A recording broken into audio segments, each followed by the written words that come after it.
ปีใน5 ปีผ่านมาการจัดตั้งปฏิบัติแผนพัฒนาเศรษฐกิจสังคมของนครเวียงจันทน์แม่นบรรลุมรรคผลอันสำคัญอันพ้นเด่นต้นต่อแม่นการเก็บรายรับของงบประมาณได้เกินแผน5 ปีซ้อนเป็นเงินลื่นแผนรวม 12,000 ตื้อกีบด้านตัวเลขการขยายตัวเศรษฐกิจตามแผนการคาดคะเนเฉลี่ยให้อยู่ในระดับ 7-8 ส่วนห้อยต่อปีแต่การจัดตั้งปฏิบัติตัวจริงเฉลี่ย 5.34 ส่วนห้อยต่อปีซึ่งเห็นว่าลุดแผนแต่แขนงอุตสาหกรรมเพิ่มขึ้นเฉลี่ย 7.17 ส่วนห้อยต่อปีแขนงบริการเพิ่มขึ้นเฉลี่ย 2.92 ส่วนห้อยต่อปีอัตราส่วนหนี้สินสาธารณะและหนี้สินลงทุนของรัฐโดยเฉพาะแม่นหนี้สิน 2015 ขึ้นหลังได้รับการแก้ไขลดผ่อนลงแขนงการบริการท่องเที่ยวสามารถดึงดูดนักท่องเที่ยวปฏิบัติได้ลื่นแผน 16.78 ส่วนห้อยด้านทรัพยากรมนุษย์และของเขตวัฒนธรรมมีผลสำเร็จเป็นต้นแมนอัตราการเข้าเรียนของเด็ก5 ปีอัตราการเข้าเรียนใหม่สุทธิสั้นประถมอัตราเข้าเรียนรวมสั้นมัธยมตอนต้นสามารถบรรลุตามแผนที่วางไว้การพัฒนาฝีมือให้มีกำลังแรงงานสามารถจัดตั้งปฏิบัติได้เกินแผนที่วางไว้โครงหลังพื้นฐานจำนวนหนึ่งได้รับการปรับปรุงขึ้นเรื่อยๆสิ่งสำคัญสามารถรักษาได้เสถียรภาพทางด้านการเมืองอย่างนักแน่นสังคมมีความสงบปลอดภัยและความเป็นระเบียบเรียบร้อยโดยพื้นฐานสำหรับแผนการทิศทางของนครเวียงจันทน์ใน5 ปีต่อหน้าจะสืบต่อพัฒนาแผนงานต่างๆให้มีคุณภาพและโรงเรียนปฏิบัติเป้าหมายการพัฒนาแบบยืนยงฮอดปี 2030 ของมติกล่องประชุมใหญ่ผู้แทนองค์คณะพรรคนครเวียงจันทน์ครั้งที่ 8 พันขยายมติกล่องประชุมใหญ่ครั้งที่ 12 ของพรรคมติ 04 ทับ กมสพว่าด้วยการสร้างเศรษฐกิจเอกราชเป็นเจ้าตนเองในระยะใหม่เพื่อสร้างบาทเลี้ยวใหม่ในการหันเปลี่ยนโครงสร้างเศรษฐกิจจากการผลิตแบบดั้งเดิมไปสู่โครงสร้างเศรษฐกิจแบบใหม่ที่มีคุณภาพสูงไปตามทิศสีเขียวและยืนยง4 เดือนต้นปี 2026 นี้ได้มีนักท่องเที่ยวเข้ามาเที่ยวชมนครหลวงเวียงจันทน์สูงถึง 800,000 กว่าคนซึ่งส่วนใหญ่เป็นนักท่องเที่ยวต่างประเทศความเอาถึง 90 ส่วนห้อยหรือ 700,000 กว่าคน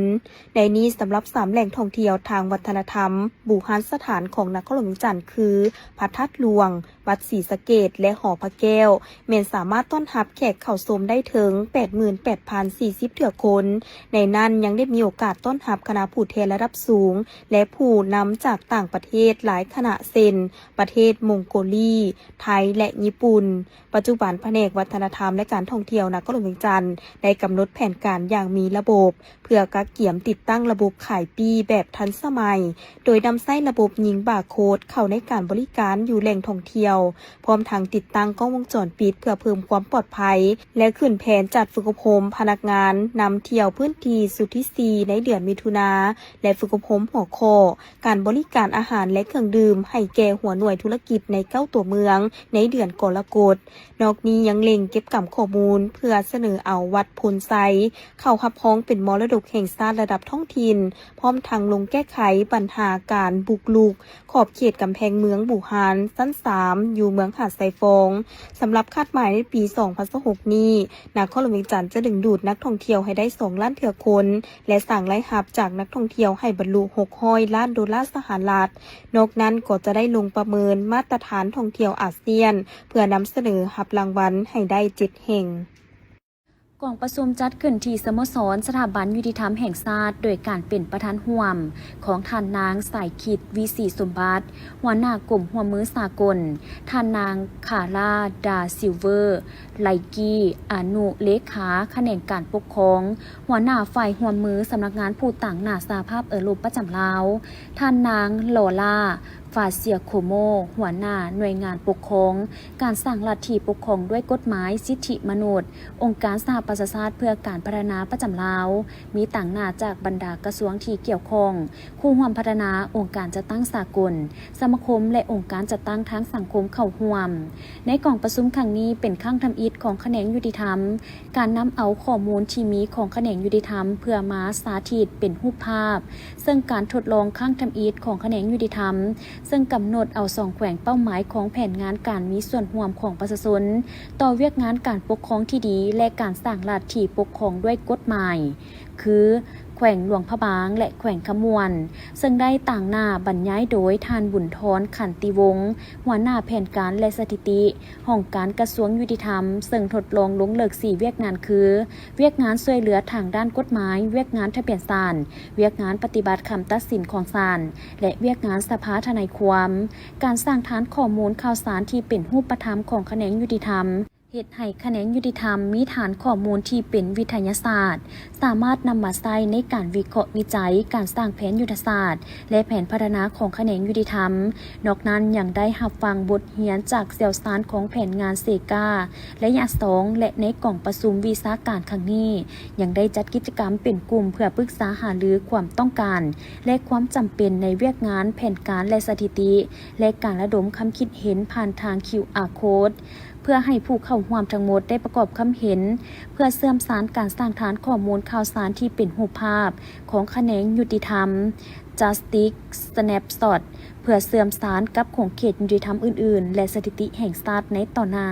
สภาผ่านมาคณะผู้แทนขั้นสูงนครหลวงเวียงจันทน์นำโดยสหายอาจสพังท้องศรีพันดอนกรรมการศูนย์กลางภาคเลขาคณะภาคประธานสภาประชาชนนครหลวงเวียงจันทน์ได้เข้าวางกระตาดอกไม้อยู่อนุสรณ์สถานประธานโฮจิมินห์เนื่องในโอกาสเดินทางเยี่ยมยามและเฮ็ดเวียกอยู่นครโฮจิมินห์อย่างเป็นทางการจากนั้นก็ได้เข้าร่วมพิธีพบปะสองฝ่ายระหว่างคณะผู้แทนขั้นสูงนครหลวงเวียงจันทน์นำโดยสหายอาจสพังท้องศรีพันดอนกรรมการศูนย์กลางภาคเลขาคณะภาคประธานสภาประชาชนนครหลวงเวียงจันทน์และคณะผู้แทนขั้นสูงนครโฮจิมินห์นำโดยสหายวอวันมิงกรรมการศูนย์กลางภาครองเลขาคณะภาคประธานสภาประชาชนนครโฮจิมินห์อยู่โรงแรมมาเจสติกการพบปะครั้งนี้สองฝ่ายได้ร่วมกันตีราคาสูงต่อกับผลสำเร็จของการพันขยายบทบันทึกการร่วมมือในระยะปี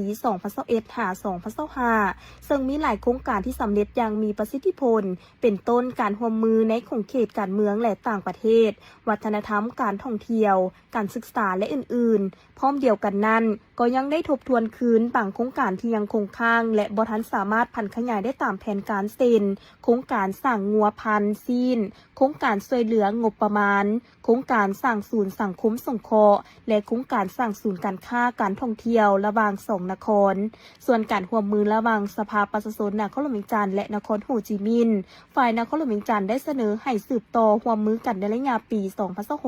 2026-2030 โดยเน้นใส่3เวียกงานจุดสุ่มคือการแลกเปลี่ยนคณะผู้แทนโฮจิมินห์และนครหลวงเวียงจันทน์อย่างเป็นปกติการหันเป็นทันสมัยในระบบการบริหารจัดการภายในองค์การจัดตั้งสภาก็คือระบบการดำเนินกล่องประชุมระบบจัดเก็บเอกสารการสื่อสารกับประชาชนแบบออนไลน์และระบบรับคำเสนอติดตามผลการแก้ไขคำเสนอของประชาชนแบบทันสมัยการเสริมขยายการร่วมมือและช่วยเหลือในการก่อสร้างฝึกอบรมให้สมาชิกสภาประชาชนและพนักงานของสภาประชาชนในตอนท้ายสหายอาจสพังท้องศรีพันดอนได้ตั้งหน้าให้คณะผู้แทนขั้นสูงนครหลวงเวียงจันทน์แสดงความขอบใจต่อการต้อนรับอันอบอุ่นของคณะผู้แทนนครโฮจิมินห์พร้อมทั้งได้กล่าวอวยพรให้สายพัวพันมิตรภาพอันยิ่งใหญ่ความสามัคคีแบบพิเศษและการร่วมมือรอบด้านระหว่าง2พรรค2รัฐและประชาชน2ชาติลาวเวียดนามเว้ารวมเว้าเฉพาะระหว่างนครหลวงเวียงจันทน์และนครโฮจิมินห์ให้มั่นคงทะนงแก่นตลอดไปพิธีจัดขึ้นในวันที่ 18 พฤษภาคม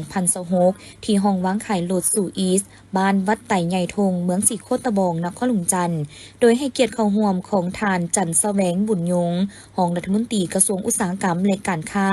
ท่านวันศรีกัวมัวรองหัวหน้าคณะโฆษณาอบรมศูนย์กลางภาคมีภาคส่วนเกี่ยวข้องและแขกถึกเชิญเข้าร่วมท่านอนุสิทธิ์สกุลคำผู้จัดการยี่ห้อสู่อีสของบริษัทโอโตเอเชียกล่าวว่าการเปิดห้องวางขายรถใหม่และแนะนำรถยี่ห้อซูอีสทั้ง4รุ่นพร้อมกันก็คือรุ่น S06 S06DM PHEV S07 และเด่นที่สุดคือรุ่น S08 DM PHEV ที่อัดแน่นด้วยเทคโนโลยีที่ทันสมัยและดีไซน์ที่สง่างามสโลแกนของซูอีสคือ Is Your Life นั้น ซึ่งพวกเขาได้ออกแบบรถให้ทานได้เลือกในหลากหลายรูปแบบของเครื่องจักรตอบโจทย์ตามความสะดวกของผู้สมไส้เส้นขับเคลื่อนด้วยระบบไฟฟ้าห้อยส่วนห้อยขับเคลื่อนแบบผสมไฟฟ้าน้ำมันและแบบน้ำมันห้องวางขายแห่งนี้ได้ถูกออกแบบตกแต่งเพื่อให้สอดคล้องกับรูปแบบห้องวางขายที่ทั้งบริษัทซูอีสกำหนดมาเพื่อมอบความรู้สึกที่อบอุ่นและสร้างความประทับใจให้แก่ลูกค้าโดยถือเอาสถานที่แห่งนี้เป็นจุดสัมผัสสำคัญในการพัวพันระหว่างพนักงานและลูกค้าที่มาใช้บริการบริษัทออโตเอเชียจะถ่ายทอดและส่งมอบประสบการณ์จากทีมงานผู้บริหารที่มีความชำนาญเกี่ยวกับด้านบริการจำหน่ายรถหลายกว่า38 ปีให้แก่ลูกค้าบ่ว่าจะเป็นเรื่องของการขายที่จะคอยให้คำแนะนำเกี่ยวกับผลิตภัณฑ์เป็นอย่างดีการบริการหลังการขายจากสร้างเทคนิคที่ได้รับการฝึกอบรมได้มาตรฐานเพื่อให้การซ่อมแปลงกวดเซ็กรถของทานมีประสิทธิภาพและถึกจุดการตอบสนองเรื่องอะไรการบริการเรื่องสินเชื่อประกันภัยและด้านอื่นที่ทั้งบริษัทออโตเอเชียได้เกี่ยมความพร้อมในทุกด้านภายหลังเมื่อทานซื้อรถจากตัวแทนจำหน่ายที่เป็นทางการทานจะได้รับสิทธิ์คุ้มครองการรับประกันอย่างแท้จริงจากโรงงานบ่ว่าจะเป็นการอัปเดตเฟิร์มแวร์การเคลมต่อสิ้นส่วนที่พบเห็นข้อบกพร่องการรีคอลเอิ้นรถมาเข้าเซ็กคืนหรือสิ้นส่วนอะไรที่อาจเกิดจากความบกพร่องต่างๆที่ตามมาแม่นอยู่ในความรับผิดชอบของพวกเขาที่จะประสานจากบริษัทซูอีสเพื่อรับประกันให้ลูกค้าบ่มีความเป็นห่วงต่อปัญหาที่ตามมาทั้งอำนวยความสะดวกสบายและเพื่อส่งมอบคุณภาพการบริการให้ลูกค้าอย่างอุ่นใจและมั่นใจสร้างความพึงพอใจให้สูงสุดเพื่อมอบรถที่มีคุณภาพเทคโนโลยีสูงเป็นมิตรกับสิ่งแวดล้อมให้ความปลอดภัยสูงสุดในราคาที่จับต้องได้ท่านกล่าวให้ฮู้ตื่มว่าบริษัทซูอิสมอเตอร์คอร์ปอเรชั่นก่อตั้งขึ้นในปี 1995 เป็นหนึ่งในบริษัทผลิตรถที่เก่าแก่ที่สุดในสาธารณรัฐประชาชนจีนโดยเป็นบริษัทร่วมทุนกับฟูเจียนมอเตอร์อินดัสทรีกรุ๊ปและต่อมาได้ร่วมมือกับมิตซูบิชิมอเตอร์เริ่มส่งรถออกขายไปต่างประเทศในปี 2004 หลังจากมิตซูบิชิยุติการร่วมมือในปี 2021 ซูอิสได้ถือเข้าซื้อและปรับโครงสร้างใหม่ภายใต้บริษัทเซอรี่ออโตโมบายในปี 2014 ปัจจุบันซูอีทมีจำหน่ายหลายกว่า 80 ประเทศทั่วโลกและมีแผนจะขยายไปทั่วทุกประเทศในอาเซียนไวๆนี้โดยมุ่งเน้นการผลิตรถที่ตอบโจทย์หลากหลายความต้องการและรูปแบบใหม่ๆโดดเด่นด้านดีไซน์ให้ความสำคัญถึงคุณภาพในราคาที่คุ้มค่าเพื่อขยายตลาดไปสู่ต่างประเทศให้หลายขึ้นปีที่ผ่านมามีซูอีทหลายๆรุ่นกว่ารางวัลอันทรงเกียรติระดับโลกนั่นบ่งบอกถึงกระแสตอบรับและความไว้วางใจที่ว่องไวเน้นถึงความสำเร็จอันยิ่งใหญ่กองประชุมจัดขึ้นที่เมืองท่าแขกแขวงขมวนโดยมีทานคำเพชรสมบรจิตรองหัวหน้าองค์การอัยการประชาชนสูงสุดเป็นประธานในพิธีมีนักสัมมนากรจากองค์การอัยการประชาชนสูงสุดองค์การอัยการประชาชนภาคกลางและองค์การอัยการประชาชนแขวงภาคกลางพร้อมด้วยเจ้าหน้าที่ตำรวจองค์การกวดกาแห่งรัฐและวิทยากรเชี่ยวชาญจากต่างประเทศก็เข้าร่วมจุดประสงค์ของการฝึกอบรมครั้งนี้เพื่อพันขยายกฎหมายและนิติกรรมลุ่มกฎหมายเข้าสู่การปฏิบัติเวียกงานติดตามกวดกาการดำเนินคดีอาญาให้มีความเข้มงวดเป็นระบบและมีประสิทธิผลหลายขึ้นพร้อมกันนั้นยังเป็นการยกระดับความรู้และความเข้าใจเกี่ยวกับขั้นตอนการยึดและฮีบทรัพย์สินให้มีความเป็นเอกภาพในทั่วประเทศซึ่งตลอดระยะ3 วันผู้เข้าร่วมจะได้ร่วมค้นคว้าแลกเปลี่ยนบทเรียนและถอดถอนประสบการณ์ในหลายหัวข้อสำคัญที่เกี่ยวข้องกับการยึดทรัพย์สินการฮีบทรัพย์สินและการต้านอาชญากรรมทางการเงินโดยมีเนื้อในสำคัญประกอบนี้เทคนิคการสืบสวนสอบสวนขั้นสูงเพื่อซอกค้นและคุ้มครองทรัพย์สินที่ได้มาจากการกระทำผิดให้ถูกต้องตามระเบียบการและสอดคล้องกับขั้นตอนของกฎหมายโดยเน้นใส่การสืบค้นติดตามและการบริหารทรัพย์สินที่ถูกปกปิดหรือโอนย้ายเพื่อให้สามารถนำมาดำเนินการยึดและหีบทรัพย์สินได้อย่างมีประสิทธิผล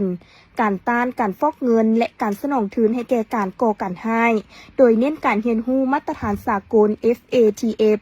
บทบาทขององค์การบังคับใช้กฎหมาย และการประสานงานกับองค์การคุ้มครองการเงินเพื่อเสริมสร้างประสิทธิผลในการป้องกันและปราบปรามการฟอกเงินรวมทั้งการนำใช้ระบบการเงินในทางที่ผิดกฎหมายการประสานงานและความโปร่งใสในการเฮ็ดเวียกร่วมกันระหว่างกลุ่มติดตามกฎกาการดำเนินคดีอาญากลุ่มร่วมมือกับต่างประเทศและองค์การสากลเพื่อรับประกันความยุติธรรมความโปร่งใสและประสิทธิผลในการดำเนินคดีพร้อมทั้งเสริมสร้างการร่วมมือและการแลกเปลี่ยนข้อมูลด้านกฎหมายให้มีความรัดกุมและทันเวลาในวันที่ 15 พฤษภาคม 2026 ที่ผ่านมานี้อยู่ที่นครโฮจิมินห์ได้มีพิธีลงนามในบทบันทึกช่วยจำการร่วมมือระหว่างคณะกรรมการปกครองนครหลวงเวียงจันทร์สปป.ลาวและคณะกรรมการประชาชนนครโฮจิมินห์สส.เวียดนามในระยะปี 2026-2030 อย่างเป็นทางการการลงนามในครั้งนี้ต่างหน้าให้แก่คณะกรรมการปกครองนครหลวงจันทร์โดยสหายโพคำไสยศรรองประธานคณะกรรมการปกครองนครหลวงจันทร์และต่างหน้าให้แก่คณะกรรมการประชาชนนครโฮจิมินห์โดยแม่นสหายเหวียนลุกฮัมรองประธานผู้ประจำการโดยมีสหายอาสพังทองศรีพันดอนกรรมการศูนย์กลางภาคเลขาคณะภาคประธานสภาประชาชนนครหลวงจันทร์และสหายวอวันมิงกรรมการศูนย์กลางภาครองเลขาคณะภาคประธานสภาประชาชนนครโฮจิมินห์เข้าร่วมเป็นสักขีพยานบทบันทึกฉบับนี้ได้กำหนดของเขตการร่วมมือที่สำคัญในหลายด้านเช่นด้านการเมืองและต่างประเทศสองฝ่ายเห็นดีรักษาการแลกเปลี่ยนคณะผู้แทนขั้นสูงและสุขยูบรรดาแผนกการหน่วยงานท้องถิ่นให้จัดตั้งการแลกเปลี่ยนบทเรียนตัวจริงพร้อมกันนั้นจะช่วยกันร่วมจัดกิจกรรมเฉลิมฉลองวันสั่งตั้งสายบัวพันธ์การทูตครบรอบ65 ปีและวันเซ็นสนธิสัญญามิตรภาพและการร่วมมือลาวเวียดนามครบรอบ50 ปีในปี 2017 ที่จะมาถึงนี้ด้านป้องกันชาติป้องกันความสงบและตุลาการเพิ่มทวีการแลกเปลี่ยนข้อมูลข่าวสารในขงเขตการตัดสินคดีการกวดกาสำนวนคำตัดสินของศาลและอื่นๆด้านเศรษฐกิจสองฝ่ายเพิ่มทวีสืบต่อแลกเปลี่ยนในการแบ่งปันข้อมูลข่าวสารเกี่ยวกับโอกาสในการลงทุนและแนวทางนโยบายเพื่อดึงดูดการลงทุนของนครหลวงจันทร์และนครโฮจิมินห์สร้างเงื่อนไขอำนวยความสะดวกให้นักธุรกิจได้พบปะซอกคู่ร่วมธุรกิจที่เป็นทาแหงในหลายขงเขตด้วยการจัดกล่องประชุมสัมมนากิจกรรมส่งเสริมการค้าการท่องเที่ยวเผยแพร่โฆษณายี่ห้อผลิตภัณฑ์เสื่อมโจทย์ด้านการแลกเปลี่ยนสินค้าระหว่างวิสาหกิจสองฝ่ายโดยเฉพาะขงเขตการค้ากสิกรรมปรุงแต่งผลิตภัณฑ์กสิกรรมส่งเสริมการไทยโอนเทคโนโลยีช่วยหนุนผลิตภัณฑ์งานสีมือกสิกรรมของสองฝ่ายให้สามารถเข้าถึงตลาดสินค้าของสองประเทศอย่างคล่องแคล่วและมั่นคงนอกจากนี้ยังมีการร่วมมือด้านการศึกษาวัฒนธรรมสังคมสาธารณสุขและการร่วมมือระหว่างบรรดาองค์การจัดตั้งการเมืองสังคมอีกด้วยจัดขึ้นในท้ายอาทิตย์ผ่านมาโดยการเป็นประธานร่วมของสหายรัศมีเพชรลาวันเลขาหน่วยพักฮักทานหัวหน้ากองปฏิบัติคำตัดสินของศาลประจำนครหลวงเวียงจันทร์และสหายนางสุภาพรพรประเสริฐรองประธานสภาพันธ์เมยิงนครหลวงเวียงจันทร์มีบรรดาคณะพักฮักทานสมาชิกเมยิงของกองปฏิบัติคำตัดสินของศาลประจำนครหลวงเวียงจันทร์พร้อมด้วยแขกถึกเซิญเข้าร่วมในพิธีแถลงจัดตั้งกวดกาของสภาพันธ์เมยิงนครหลวงเวียงจันทร์ได้ขึ้นผ่านข้อตกลงว่าด้วยการสั่งตั้งฮักทานสภาพันธ์เมยิงฮักทานกองปฏิบัติคำตัดสินของศาลประจำนครหลวงเวียงจันทร์พร้อมทั้งผ่านข้อตกลงว่าด้วยการบ่งตัวแต่งตั้งคณะประธานสภาพันธ์เมยิงฮักทานแต่งตั้งสหายนางอนุรักษ์ศรีลาวงศ์เป็นประธานสหายนางสมแสวงผุยะวงศ์เป็นรองประธานและสหายนางแสงคำเพชรทะล้นเป็นคณะแต่งตั้งสหายนางสมแสวงผุยะวงศ์เป็นประธานกวดกาและสหายนางสุริยันพิมพ์สารเป็นรองประธานกวดกาตอนท้ายพิธีสหายรัศมีเพชรลาวันก็ได้แสดงความย่องโยสุมเซยต่อกับสหายที่ถูกแต่งตั้งและเสื่อมั่นว่าคณะเมยิงกองปฏิบัติคำตัดสินของศาลและสมาชิกเมยิงทั้งหมดจะสืบต่อทนุถนอมรักษาและเสริมขยายคุณลักษณะอันดีเด่นที่เป็นมูลเสื้ออันดีงามไว้ตลอดไปโดยเฉพาะเป็นการจัดตั้งข้อแข่งขัน3ดีของสหพันธ์เมยิงคือพลเมืองดีพ พัฒนาดีและสร้างครอบครัวดี และตั้งหน้าปฏิบัติเวียกงานของตนในแต่ละระยะเพื่อรับประกันการจะตั้งปฏิบัติทิศทางแผนการที่วางออกให้มีมากผลพร้อมนั้นสหายยังได้ให้ทิศซี่นำต่อคณะสหพันธ์แม่หญิงฮักฐานเพิ่มทวีการปฏิบัติหน้าที่ตามพระบทบาทของตนที่กำหนดไว้ในกฎหมายกฎระเบียบของสหพันธ์แม่หญิงลาวเอาใจใส่ในการศึกษาอบรมการเมืองแนวคิดให้สมาชิกแม่หญิงด้วยหลายรูปหลายวิธีให้แทบเหมาะกับสภาพจุดพิเศษของแม่หญิงแง่ใส่เฮ็ดให้สมาชิกแม่หญิงมีน้ำใจหักษาดมีความเชื่อมั่นต่อการนำพาของพรรคเอาใจใส่ปรับปรุงการจัดตั้งให้นักแน่นเข้มแข็งในทุกด้านปรับปรุงแบบแผนวิธีนำพาวิธีเฮ็ดเวียกให้แทบเหมาะกับตัวจริงเฮ็ดเวียกแบบมีแผนการแผนงานโครงการละเอียดมีการสุกยู่ติดตามกฎกาประเมินผลตีราคาสรุปถอดถอนบทเรียนในแต่ละระยะอย่างภาวะวิสัยในตอนเช้าของวันที่ 18 พฤษภาคม 2026 ที่ธนาคารแห่งสาธารณรัฐประชาธิปไตยประชาชนลาวได้จัดกองประชุมคณะกรรมการนโยบายเงินตราครั้งที่ 2 ประจำปี 2026 ซึ่งผ่านการสังเกตตีราคาของคณะกรรมการนโยบายเงินตราเห็นว่าในระยะต้นปี 2026 สภาพเศรษฐกิจของสาธารณรัฐประชาธิปไตยประชาชนลาวยังสืบต่อประเสริญหน้ากับความเสี่ยงหลายด้านเป็นต้นเมนความบ่แน่นอนและความบ่สงบอยู่ตะเวนออกกลางที่ส่งผลกระทบต่อราคาสินค้าภายในโดยเฉพาะราคาน้ำมันเสื้อไฟมีบางระยะปรับขึ้นแบบก้าวกระโดดตามราคาของน้ำมันยุสากลซึ่งเป็นปัจจัยหนึ่งที่เฮ็ดให้อัตราเงินเฟ้อเพิ่มขึ้นมาอยู่ในระดับ2ตัวเลขในเดือนเมษายน 2026 พร้อมนี้ในสังคมยังมีการนำใช้เงินตราหลายสกุลเพื่อชำระภายในประเทศเฮ็ดให้การดำเนินนโยบายเงินตรามีข้อจำกัดการคุ้มครองเงินตราต่างประเทศยังพบความยุ่งยากและซักซ้าย้อนกิจกรรมทางเศรษฐกิจนอกระบบยังมีหลายบวกกับพันธะหนี้สินต่อต่างประเทศยังมีสูงการสนองสินเชื่อของระบบธนาคารยังบ่ทันให้เห็นถึงความเข้มแข็งของการผลิตภายในประเทศฉะนั้นเพื่อสืบต่อรักษาเสถียรภาพทางด้านการเงินตราแห่งชาติให้มั่นเทียงและประกอบส่วนสุกยู่การขยายตัวของเศรษฐกิจคณะกรรมการนโยบายเงินตราจึงเห็นดีรับพ้องเอาทิศทางและมาตรการในการดำเนินนโยบายเงินตราในต่อหน้าดังนี้ 1. สืบต่อรักษาอัตราดอกเบี้ยพื้นฐานของธนาคารแห่งสาธารณรัฐประชาธิปไตยประชาชนลาวหรือธนาคารแห่งชาติลาวระยะ7 วันไว้ในระดับเดิมคือ8%ต่อปี 2. สืบต่อปฏิบัตินโยบายเงินตราแบบผสมผสานโดยเฉพาะสืบต่อคุ้มครองเงินตราต่างประเทศให้เป็นระบบครบสุดและรับประกันได้การคุ้มครองกระแสเงินไหลเข้าออกจากการค้าและการลงทุนสืบต่อปฏิบัติการรวมศูนย์บัญชีเงินฝากของรัฐบาลสืบต่อนำใช้เครื่องมือนโยบายเงินตราก็คือการออกพันธบัตรธนาคารแห่งชาติลาวตามกลไกตลาดที่มีการคุ้มครองของรัฐและคุ้มครองอัตราแลกเปลี่ยนเพื่อป้องกันบ่ให้เงินเฟ้อขยายตัวแฮง 3. ธนาคารแห่งชาติลาวจะสมทบกับกระทรวงการเงินและกระทรวงอุตสาหกรรมและการค้าเพื่อทบทวนสภาพการสนองสินเชื่อคนครัวดัดปรับนโยบายที่จำเป็นเพื่อสุกยุการสนองสินเชื่อให้นักแน่นกว่าเก่าโดยเฉพาะแมนสินเชื่อเพื่อการผลิตฤดูฝนการผลิตเพื่อทดแทนการนำเข้าและการส่งออกเน้นใส่สุกยุการขยายตัวของเศรษฐกิจตื่มอีกกองประชุมจัดขึ้นในวันที่ 22 พฤษภาคม 2026 โดยการเข้าร่วมของพันเอกกี่แก้วจันทรังสีหัวหน้ากรมตำรวจสกัดกั้นและต้านการฆ่ามนุษย์กรมใหญ่ตำรวจกระทรวงป้องกันความสงบพันโทบุญดีสุริยคารหัวหน้ากองทุลภาพกรมสื่อมวลชนกรมใหญ่การเมืองกระทรวงป้องกันความสงบพันโทตายทองทองวันหัวหน้าแผนกแถลงข่าวบทกองวิทยุกระจายเสียงกองทัพประชาชนลาวมีบรรดาคณะกรมหัวหน้าแผนกของแผนกคณะรับผิดชอบผลิตและจัดรายการประสาห่วมใจต้านภัยฆ่ามนุษย์เข้าห่วมการจัดกองประชุมปรึกษาหารือพบปะแลกเปลี่ยนบทเรียนเกี่ยวกับการผลิตและจัดรายการประสาห่วมใจต้านภัยฆ่ามนุษย์ได้จัดขึ้นเป็นครั้งที่ 2เพื่อเป็นการปรึกษาหารือการผลิตและจัดรายการประสาห่วมใจต้านภัยฆ่ามนุษย์ที่ออกอากาศทาง สถานีโทรภาพวิทยุป้องกันความสงบและวิทยุกระจายเสียงกองทัพประชาชนลาวให้มีประสิทธิภาพและประสิทธิผลหลายขึ้น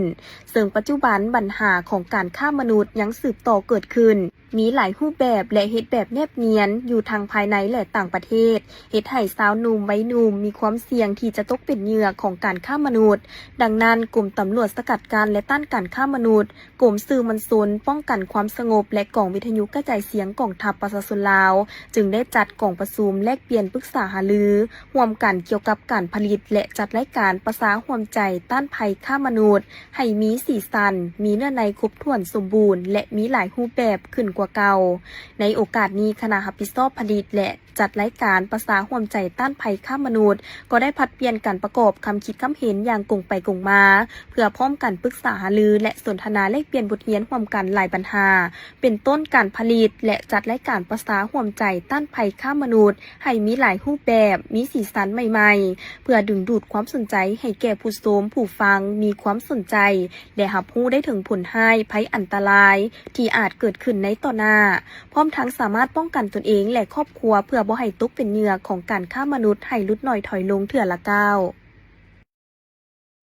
พิธีดังกล่าวได้จัดขึ้นในวันที่20 พฤษภาคม 2026 นี้โดยการเป็นประธานของท่านนางเพชรสมัยโพไสยวงศ์รองประธานคณะกรรมการปกครองแขวงชัยสมบูรณ์มีท่านเลยจางวังเจงหัวหน้าแผนกยุติธรรมแขวงพันเอกทองเพียรกงเสด็จของหัวหน้ากองบัญชาการป้องกันความสงบแขวงพร้อมโดยเจ้าหน้าที่อยู่ค่ายคุมขังดัดสร้างตลอดฮอดคณะรับผิดชอบเผยแพร่กฎหมายขั้นแขวงและผู้ถือดัดสร้างเข้าร่วมในพิธีคณะรับผิดชอบได้เผยแพร่กฎหมายว่าด้วยการจัดตั้งปฏิบัติคำตัดสินของศาลและรัฐบัญญัติของประธานประเทศแห่งสาธารณรัฐประชาธิปไตยประชาชนลาวว่าด้วยการให้อภัยโทษทั้งนี้ก็เพื่อให้ผู้ถือดัดสร้างอยู่ค่ายคุมขังได้เข้าใจและรับรู้เกี่ยวกับการกระทำผิดต่อกฎหมายคดีและการดำเนินคดีหลักการเงื่อนไขการห้องคออภัยโทษและการปล่อยตัวเพื่อเน้นใส่จะตั้งปฏิบัติฝึกฝนระดมตนเองให้กลายเป็นคนดีมีเงื่อนไขครบถ้วนตามการให้อภัยโทษลดผ่อนโทษและปล่อยตัวท้ายนี้ทานนางเพชรสมัยโพไสยวงศ์ได้มีความเห็นโอดมซึ่งทานได้เหียกห้องมายังผู้ดัดสร้างทุกคนจงมีความคิดอุ่นเอียงทุนเทียงอดทนเชื่อมั่นต่อพ่อแม่พี่น้องการจะตั้งพรรครัฐรักษาความสามัคคีภายในและปฏิบัติตามกฎระเบียบของค่ายคุมขังดัดสร้างอย่างเข้มงวดบ่ให้มีอคติที่บ่ดีต่อกับพ่อแม่พี่น้องและเจ้าหน้าที่พร้อมทั้งตั้งใจฝึกฝนระดมตนเองเปลี่ยนจากอันเก่าไปสู่อันใหม่ที่ดีกว่าเก่าให้ได้รับเงื่อนไขตามรัฐบัญญัติของประธานประเทศว่าด้วยการอภัยโทษภาครัฐกองประชุมดังกล่าวด้วยการเข้าร่วมของทานสุกันวรปันไซของหัวหน้าแผนกการเงินแขวงเสกองมีผู้ต่างหน้าจากกรมเทคโนโลยีข้อมูลข่าวสารกระทรวงการเงินหัวหน้าของหัวหน้าและพนักงานวิชาการการเงินพนักงานอ้อมข้างแขวงองค์การเทียบเท่าและเบื้องเข้าร่วมทานสุกันวรปันไซได้กล่าวว่ากองประชุมในครั้งนี้มีความสำคัญหลายเพราะเป็นการพันขยายบทเรียนที่ได้ฝึกอบรมผ่านมาเกี่ยวกับการนำใช้ระบบคุ้มครองข้อมูลข่าวสารการเงินภาครัฐและเวียกงานหันการเงินภาครัฐเป็นทันสมัยเพื่อให้วิชาการที่เฮ็ดเวียกการเงินในแต่ละแขนงการขั้นแขวงขั้นเมืองมีความรับรู้เข้าใจละเอียดแจ่มแจ้งและลึกซึ้งเกี่ยวกับรูปแบบวิธีการขั้นตอนต่างๆในการนำใช้ระบบดังกล่าวสามารถนำไปจะตั้งปฏิบัติเข้าในเวียกงานตัวจริงอยู่ภายในกรมกองของตนได้อย่างมีประสิทธิภาพทั้งเป็นการปรับปรุงพัฒนาและยกระดับเวียกงานการนำใช้งบประมาณแห่งรัฐให้มีความสะดวกว่องไวทันสมัยโปร่งใสสามารถตรวจสอบได้และถูกต้องตามแนวทางของพรรครัฐวางออกทางนี้ก็เพื่อแน่ใส่หันการคุ้มครองการเงินแห่งรัฐเป็นทันสมัยโดยเฉพาะการนำใช้ระบบคุ้มครองข้อมูลข่าวสารการเงินภาครัฐสาธารณรัฐประชาธิปไตยประชาชนลาวการคุ้มครองใบเก็บเงินแบบอิเล็กทรอนิกส์การเก็บค่าธรรมเนียมค่าบริการอยู่ที่ด่านภาษีสากลและค่าธรรมเนียมค่าบริการอยู่ที่หัวหน่วยงบประมาณอ้อมข้างแขวงซึ่งผ่านมาคณะครูฝึกขั้นกระทรวงและขั้นแขวงได้พันขยายติดตามเวียกงานการนำใช้ระบบข้อมูลข่าวสารการเงินภาครัฐระบบลิปมิสให้บรรดาแขนงการอ้อมข้างแขวงไปแล้ว25แขนงการและได้นำพาการนำใช้ระบบลิปมิสในการเอาตัวเลขเข้าแผนปีงวด1และงวด2ของภาค60 61 62 63จากนั้น ก็ได้เผยแพร่เอกสารที่เกี่ยวข้องจำนวนหนึ่งจากบรรดากลุ่มกองของกระทรวงการเงินและมีคำเห็นแนะนำเติมเกี่ยวกับการนำใช้ระบบคุ้มครองข้อมูลข่าวสารการเงินภาครัฐและเวกงานการหันการคุ้มครองการเงินภาครัฐเป็นทันสมัยยกให้เห็นข้อสะดวกในการนำใช้ระบบที่ทันสมัยเป็นต้นการเสนอยั่งยืนข้อมูลเอกสารการจัดสรรแผนงวดเป็นห่วงละเอียดที่จะขออนุมัติและสั่งรวมหาหน่วยงานงบประมาณอนุมัติสั่งรวมเอกสารที่จะอนุมัติการสร้างใบถอนเงินงบประมาณในระบบ